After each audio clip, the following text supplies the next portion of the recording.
नमस्कार दोस्तों, मैं राजस्थान बोल रहा हूं। कल आपने सुना आजादी के बाद पहली बार वोट कैसे डाले गए।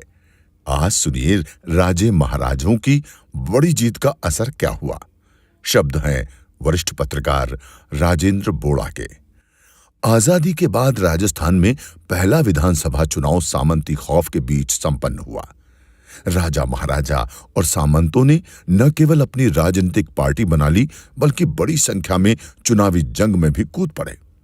कांग्रेस बड़ी मुश्किल से पहली विधानसभा में 160 में से 82 सीटें पा सकी, यानी बमुश्किल बहुमत। उनकी सबसे बड़ी सफलता आजादी के संघर्ष और समाज सुधार के बड़े नायक, जो शेर राजस्थान कहलाते थे, जय नारायण व्यास को चुनावी जंग में पराजित करने की रही। व्यास 2 सीटों जोधपुर और जालोर से प्रत्याशी थे, मगर दोनों ही सीटों पर पराजित हो गए। जोधपुर के महाराजा हनुमंत सिंह किले से नीचे उतरकर खुद व्यास के खिलाफ चुनावी मैदान में थे। ये वही हनुमंत सिंह थे जो भारत में विलय के पत्र पर हस्ताक्षर से पहले उहापोह में थे। वे कुछ दिन जिन्ना के लुभावने ऑफर के फेर में थे। दूसरी सीट जालोर में उनके ही समर्थन से एक जागीरदार जय नारायण व्यास के खिलाफ चुनाव लड़ रहे थे। राजनीतिक विश्लेषक मानते हैं कि पहले विधानसभा चुनाव में राज परिवारों को उम्मीद के विपरीत आश्चर्यजनक सफलता मिली। इससे राजशाही ने लोकशाही में अपना सम्मानजनक स्थान तलाश लिया, जिसे अब भी देखा जा सकता है।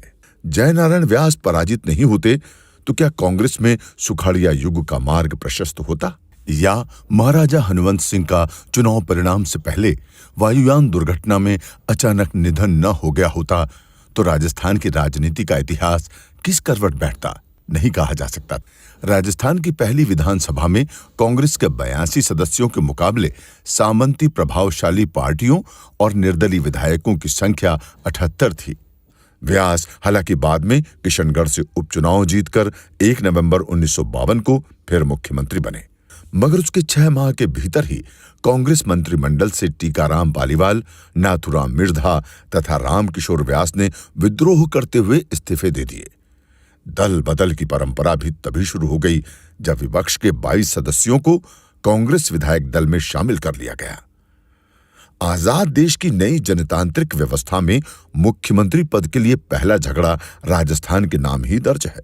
व्यास मंत्रिमंडल का काम करते हुए 1 वर्ष ही पूरा हुआ था कि मंत्रिमंडल के सदस्य मोहनलाल सुखाड़िया ने नेतृत्व को चुनौती दे दी।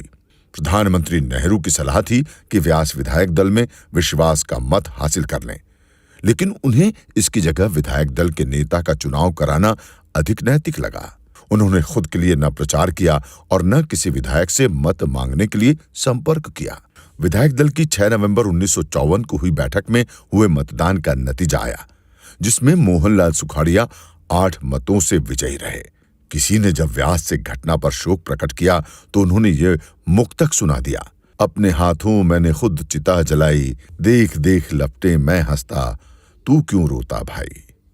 अजमेर मेरवाड़ा राज्य के राजस्थान में विलय के बाद एक बार फिर नेतृत्व के चुनाव की बिसात बिछी, मगर अंतिम समय में सुखाड़िया को चुनौती दे रहे अजमेर के पूर्व मुख्यमंत्री हरिभाऊ उपाध्याय ने अपना नाम वापस ले लिया।